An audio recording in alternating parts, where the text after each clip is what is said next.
Hello students, welcome to BioAspect.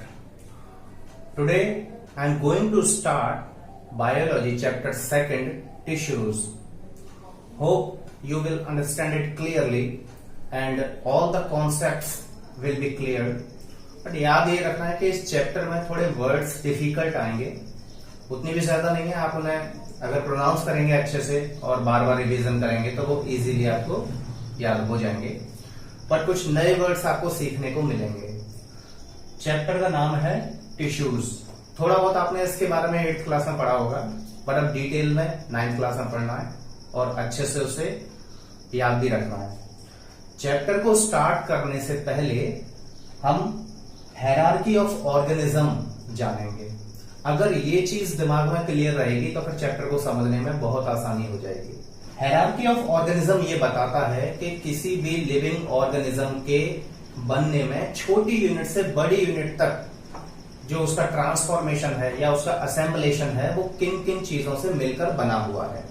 तो जैसा कि आपने लास्ट चैप्टर में पढ़ा था कि लिविंग ऑर्गेनिज्म की जो स्मॉलेस्ट यूनिट है वो है सेल। ठीक है, यूनिसेल्युलर ऑर्गेनिजम्स भी होते हैं और मल्टी सेल्युलर भी होते हैं।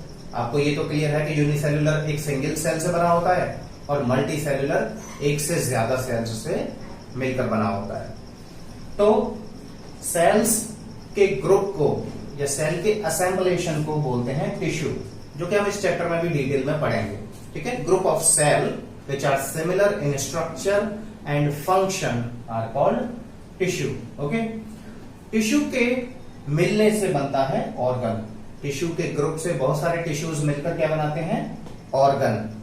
ऑर्गन का एग्जाम्पल कई सारे हैं हमारी बॉडी में, जैसे कि heart, kidney, lungs, diaphragm, liver, pancreas, ये सभी ऑर्गन हैं और ये सभी टिश्यूज के कॉम्बिनेशन से बने हैं।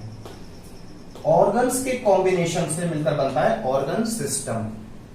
देखिए, कुछ ऑर्गन ऐसे होते हैं जो अपने आप से ही फंक्शन पूरा कर लेते हैं, उन्हें किसी और ऑर्गन की जरूरत नहीं पड़ती है। लेकिन कुछ फंक्शन हमारी बॉडी में ऐसे भी हैं जो अकेले एक ऑर्गन के थ्रू कंप्लीट नहीं हो पाते, उसमें कई सारे ऑर्गन्स का आपस में कोऑर्डिनेशन रहता है, तब जाकर वो टास्क कंप्लीट हो पाता है। इसका एग्जांपल है ह्यूमन डाइजेस्टिव सिस्टम। हम यहाँ पर एग्जांपल ह्यूमन का ले रहे हैं, हालांकि एग्जांपल एनिमल का भी लिया जा सकता है। वहां पर भी डाइजेस्टिव सिस्टम में कई सारे ऑर्गन्स का आपस में कोऑर्डिनेशन रहता है। तो अगर केवल हम डाइजेस्टिव सिस्टम ही बोलेंगे वो भी काफी है अपने आप में। तो डाइजेस्टिव सिस्टम जो है वो कई सारे ऑर्गन्स के आपस में मिलकर काम करने से बनता है, और जब इन ऑर्गन को आपस में मिलकर काम करना पड़ता है तो उसे बोलते हैं ऑर्गन सिस्टम। जहां पर अकेला एक ही ऑर्गन काम कर लेता है वहां ऑर्गन सिस्टम की जरूरत नहीं पड़ती है।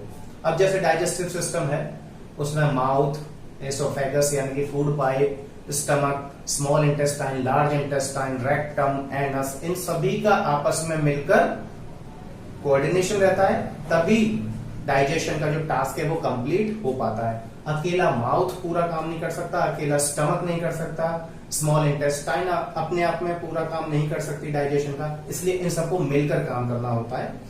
ओके, इन ऑर्गन सिस्टम्स को मिलाकर सभी ऑर्गन को अगर हम एक साथ कंसीडर करें, brain, heart, kidney, lungs, pancreas, diaphragm, ठीक है, इन सब के असेंबल फॉर्म को कहा जाता है ऑर्गेनिज्म। यानी कोई भी लिविंग बॉडी जो है वो इन सब ऑर्गन सिस्टम से मिलकर बनी हुई होती है।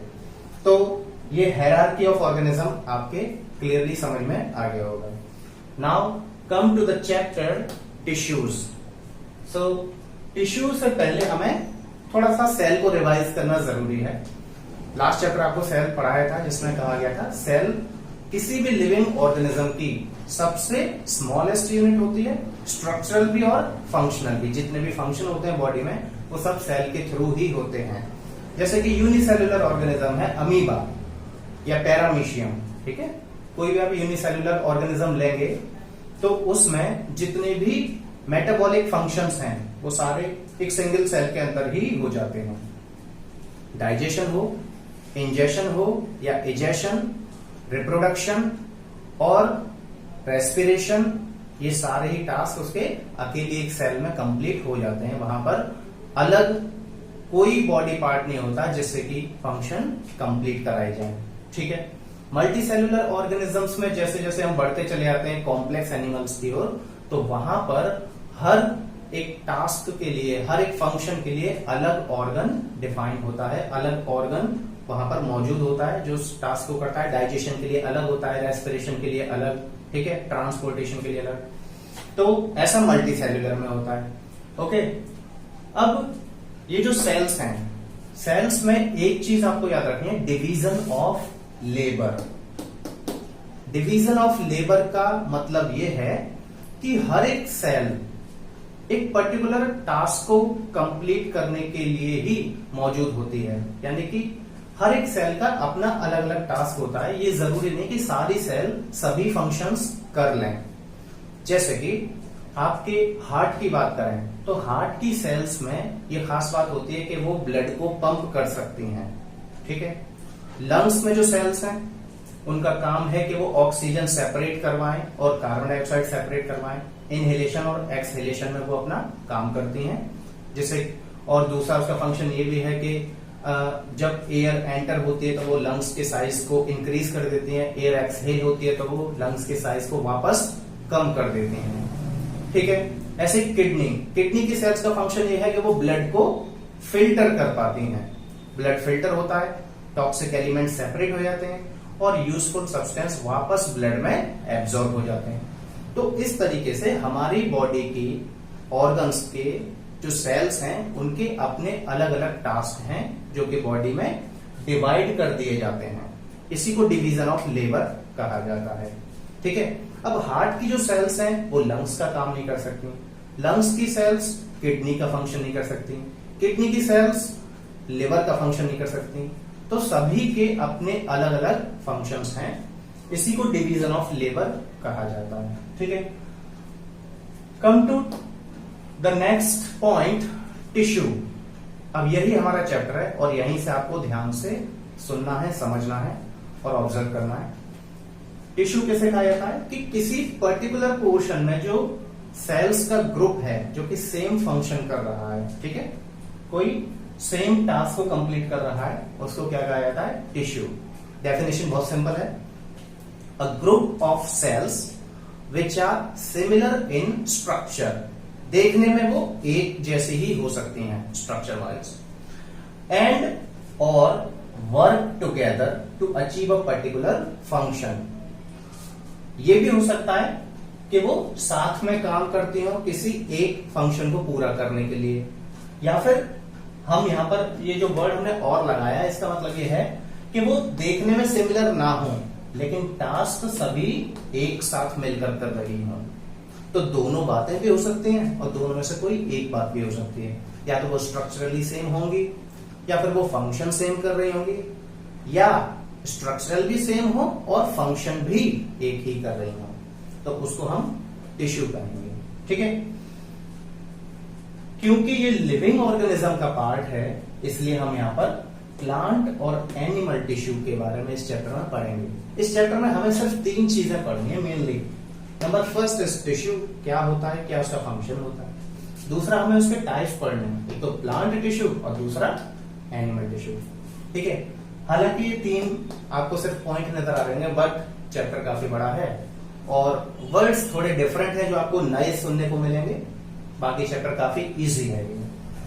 तो प्लांट के बारे में अगर हम बात करें, प्लांट और एनिमल टिश्यू एक दूसरे से बिल्कुल डिफरेंट होते हैं। ठीक है, उसका रीजन क्या है कि प्लांट्स स्टेशनरी होते हैं, it means fixed, they do not move from their original position, they are fixed by their roots. जबकि animal always on the move.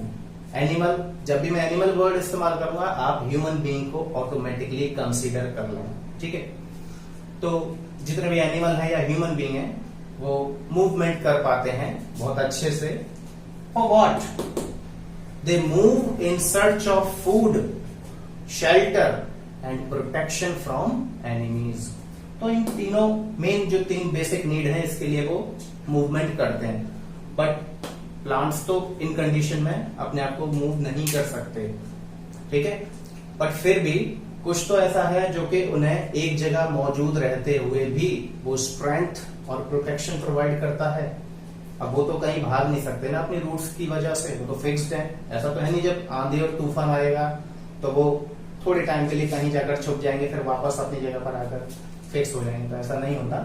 They are fixed on their original position and most of the tissues that plants have are protective and supportive, which provide strength to withstand the variation in the atmospheric condition like strong winds and high rain, thunderstorm।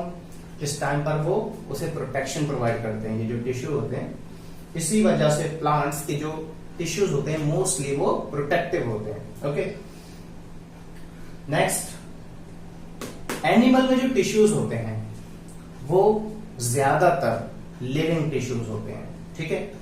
इसके opposite plants में जो supportive tissue होते हैं, protective tissue होते हैं, वो mostly dead tissues होते हैं। ओके, ये आपको याद रखना, पॉइंट काफी इंपॉर्टेंट है। नेक्स्ट ये है कि दोनों की जो ग्रोथ है उसमें काफी डिफरेंस होता है।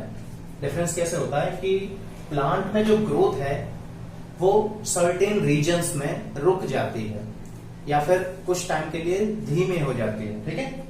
बट एनिमल्स में जो है वो ग्रोथ काफी तेजी से होती है। तो इसकी जो टिश्यूज होते हैं वो ग्रोइंग टिश्यू हैं, और प्लांट में जो हम बात करेंगे ग्रोइंग टिश्यू की, उनको एक दूसरे नाम से भी बुलाते हैं जिसका नाम है मेरिस्टेमेटिक टिश्यू। या तो आप इन्हें ग्रोथ टिश्यू कहें या फिर मेरिस्टेमेटिक टिश्यू। ओके, तो अब हम जो पहले कंसीडर करेंगे वो प्लांट टिश्यूज को करेंगे। ओके, तो स्टूडेंट सबसे पहले हम पढ़ते हैं प्लांट टिश्यूज के बारे में। पहले हम उसका एक फ्लो चार्ट बना लेते हैं जिसमें हमें ये पता चल जाएगा कि हमें इस चैप्टर में कौन कौन से प्लांट टिश्यूज पढ़ने हैं। ओके, तो plant tissues mainly are of two types. Number first is meristematic tissue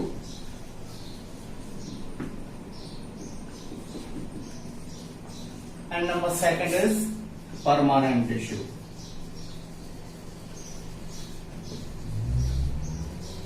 Okay, as I told you, meristematic tissues are growing tissue, जो ग्रोथ को बढ़ाते हैं उनको meristematic tissue कहा जाता है। and permanent tissues are those which provide strength and protection। okay, and also they are important in the conduction। okay, तो permanent tissue जो है वो दो पार्ट्स में डिवाइड हो जाते हैं, जिसमें कि फर्स्ट पार्ट होता है सिंपल परमानेंट टिश्यू।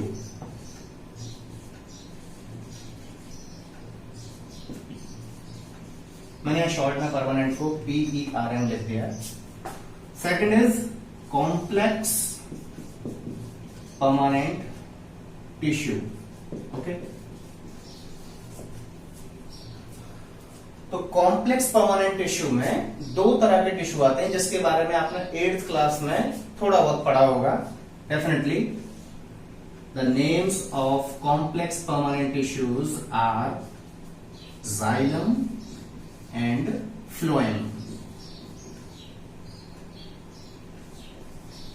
अभी मैंने एक वर्ड इस्तेमाल किया था conduction. They are called conductive tissue because they conduct water and minerals from root to the shoot portion, that is xylem, and they are also responsible for conduction of food which is prepared by the leaves and stored in the leaves also.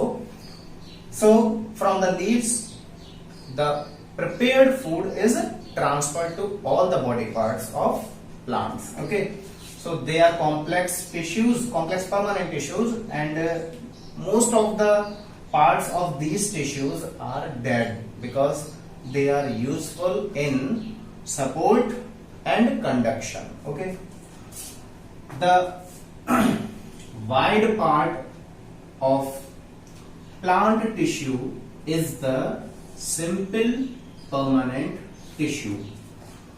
They are of 5 types. Simple permanent tissues are of 5 types. बस यही इसमें थोड़ा सा ऐसा portion है जिसमें आपको नाम थोड़े से डिफिकल्ट लगेंगे, बट वो इजीली आपको याद हो जाएंगे उनके फंक्शन के according. Number first simple permanent tissue is parenchyma. इन सारे टिश्यूज के नेम के लास्ट में काइमा वर्ड आएगा। ओके, ये इसकी पहचान है। Second is एरेन्काइमा। Okay, third is क्लोरेन्काइमा। The fourth one is collenchyma, and the last one is sclerenchyma.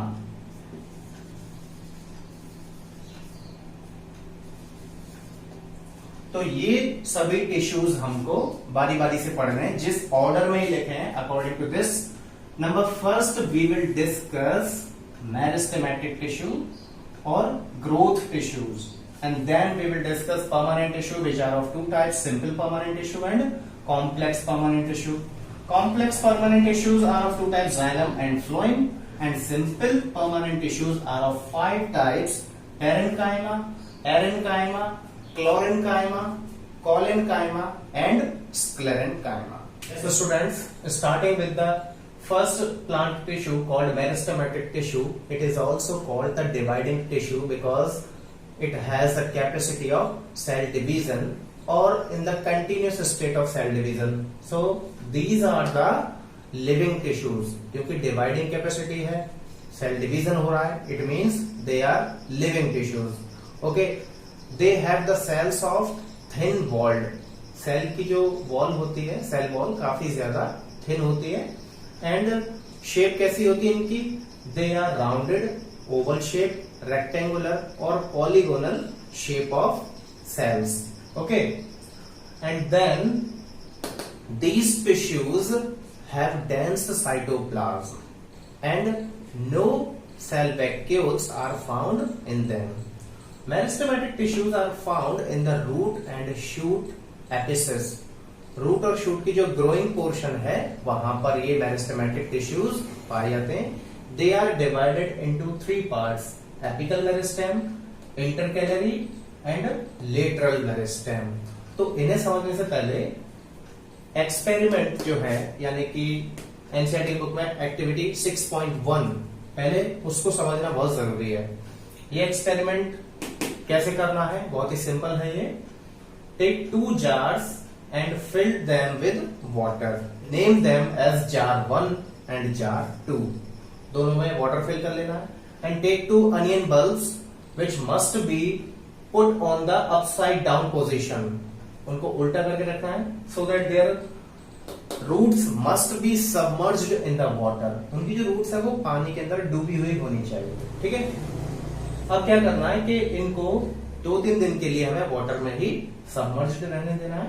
उसके बाद 3 दिनों के बाद दोनों ही अनियन बल्ब्स को निकालना है। दोनों की जो रूट्स हैं इनको हमें मेजर करना है कि कितनी लेंथ है इनकी सेंटीमीटर में। ओके, जार 2 में जो अनियन बल्ब है इसकी रूट्स को 1 सेंटीमीटर कट कर देना है, सभी रूट्स को। ठीक है, then dip it again and leave it for 1 to 2 days. 1-2 दिन के लिए वापस दोनों को छोड़ देंगे। फिर 1 और 2 दिन के बाद वापस इन दोनों अनियन बल्ब्स को बाहर निकालना है और इनकी जो रूट्स हैं उनको फिर से मेजर करना है कि कितनी लेंथ इनकी इंक्रीज हुई है। तो ऑब्वियसली आप समझ गए होंगे कि जब 2 दिन बाद हम इन दोनों अनियन बल्ब की रूट्स को मेजर करेंगे तो किसकी लेंथ ज्यादा आएगी? ऑब्वियसली जार 1 में जो अनियन बल्ब है उसकी रूट्स की लेंथ ज्यादा होगी और जार 2 में जो रूट्स हैं वो कम लेंथ की होंगी। ठीक है, उसका रीजन ये है कि जो इसकी रूट्स में ग्रोथ रुक गई है वो किस वजह से रुकी है? Because the have cut it's meristematic tissue. जो इसकी रूट्स में आगे ग्रोथ हो रही थी वो मेरिस्टेमेटिक टिश्यू की वजह से हो रही थी और उनको हमने कट कर दिया।